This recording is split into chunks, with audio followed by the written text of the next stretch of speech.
We are facing an unprecedented financial crisis, and the cause and the reason for that are people who are living in the political and business, the elite of this country. They have caused this crisis.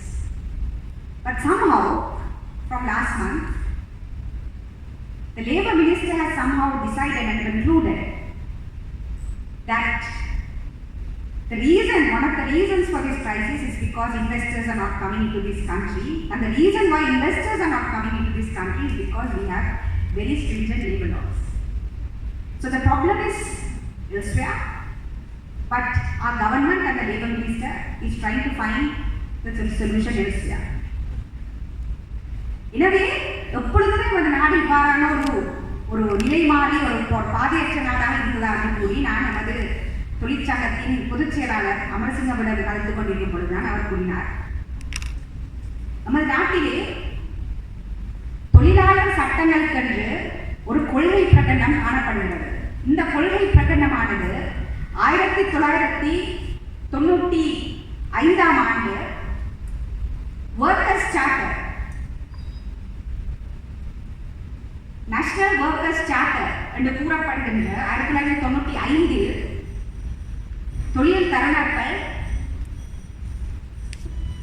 தொழிற்சங்கங்கள், அரசாங்கம் மூன்று தரப்பினரும் ஒன்றாக சேர்ந்து இந்த தேசிய தொழிலாளர் பட்டயம் என்ற விடயத்தை உருவாக்கி மூன்று தரப்பினரும் இதை ஏற்றுக்கொண்டு இதை சட்டமாக்க பாராளுமன்றத்திற்கு முனைந்து இதன் அடிப்படையான டிராஃப்ட் நம்மிடம் காணப்படுகிறது.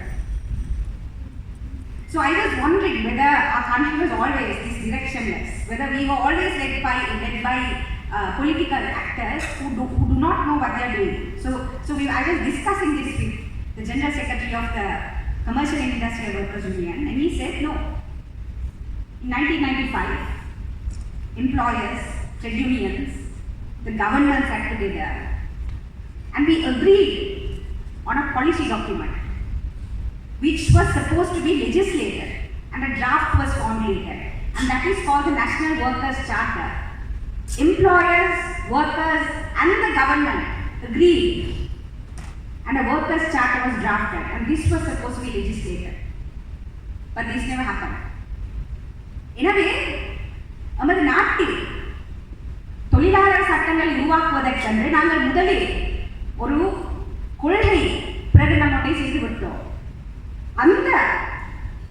அந்த ப்ராமிஸை தான் நமது அரசாங்கம் நமது தொழிலாளர்களுக்கு 1995 ஆண்டிலிருந்து தந்து கொண்டிருந்தது.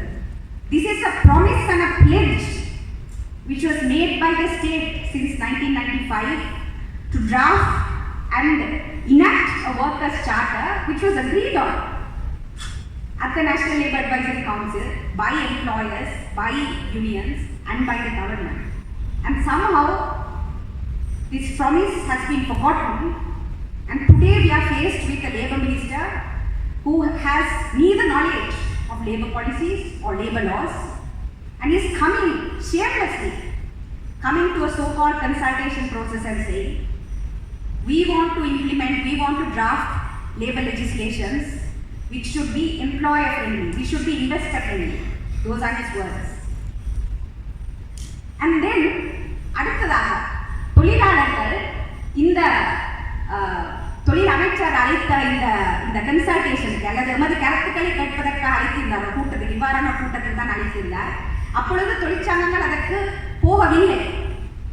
மாறாக நாங்கள் போயிருந்து அவர் கூறிய கருத்துக்களை மாத்திரம் கேட்டுக்கொண்டிருக்கிறோம். முதலாவது கூட்டத்திலே எங்களுக்கு என்ன நடக்குதுன்னு தெரியாது, இவ்வாறான கூட்டம் இருக்குது, வாருங்கள் என்று அழைத்தார். சென்றவுடன் இவ்வாறான ஒரு மன்றத்தில் வைத்துதான் அவரது கருத்துக்களை தெரிவித்துக் கொண்டிருந்தார். எனவே நாங்கள் கேட்டுவிட்டு வந்தோம். அதன் பின்பு நாங்கள் இவ்வாறான ஒரு கன்சல்டேஷன் ப்ரோசஸில் இவ்வாறான விடயத்தில் நாங்கள் கலந்து கொள்ள மாட்டோம் என்று கூறி நாங்கள் மிகவும் ஒரு தெளிவான ஒரு முடிவை எடுத்துள்ளோம். எடுத்த பின்பு நேற்று நான் நினைக்கின்றேன் தொழிற்சங்கங்கள் ஒன்றும் வரவில்லை என்றபடினால் தொழில் அமைச்சர் ஊடகங்களுக்கு செய்தி அனுப்புகின்றார். 15 தொழிற்சங்கங்கள் தனது கன்சல்டேஷன் ப்ரோசஸுக்கு நாங்கள் வந்திருக்கின்றோம் என்று கூறி போலியான கருத்தை ஊடகங்களுக்கு அனுப்பியிருக்கின்றனர். ஸோ அந்த Minister called us for a so-called consultation.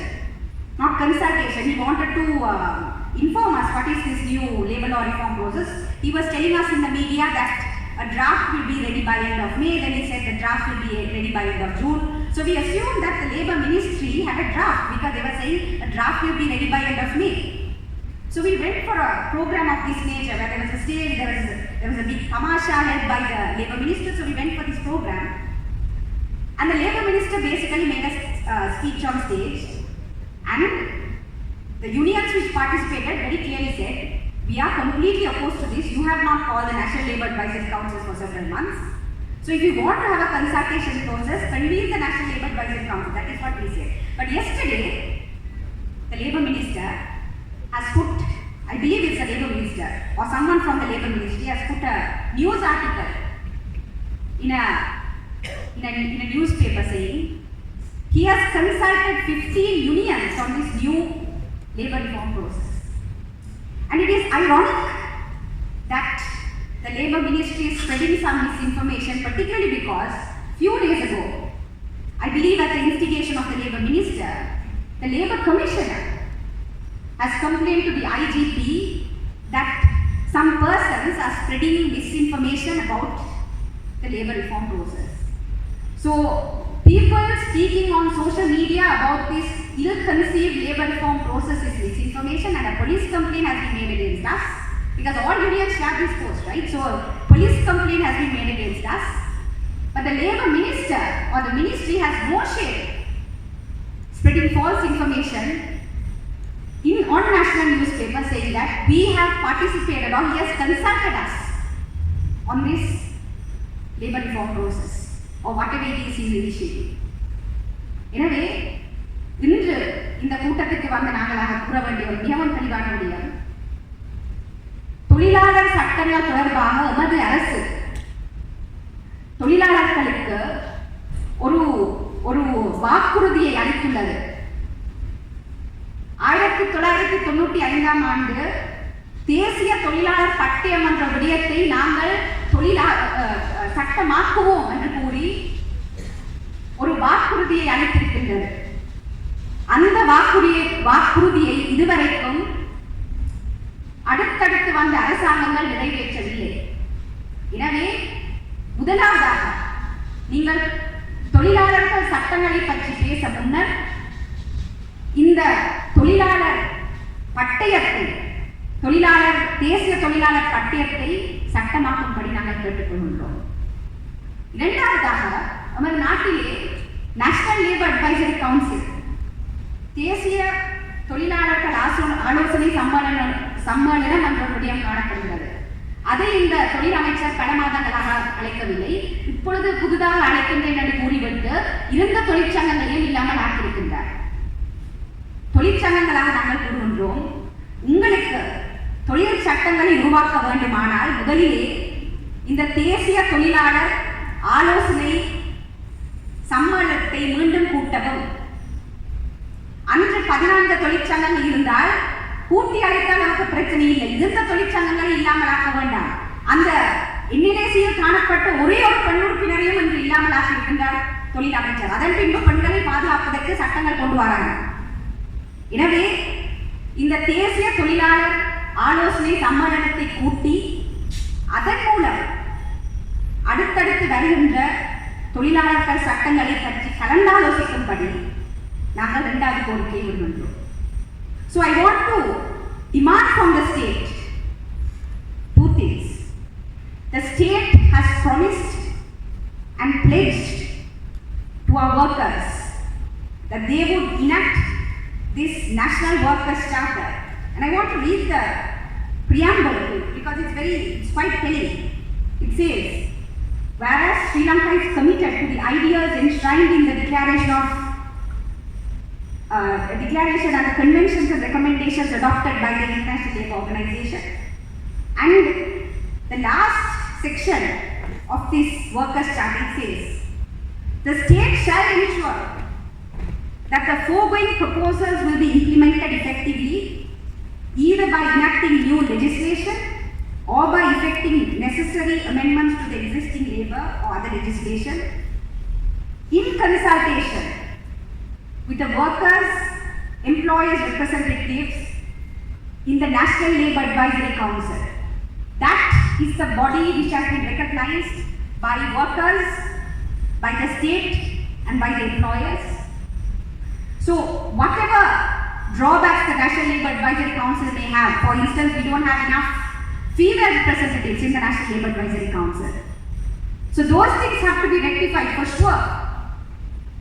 But if the minister wants to talk about labour reform, because we also want to talk about labour reform, we don't have occupational safety legislation in Sri Lanka.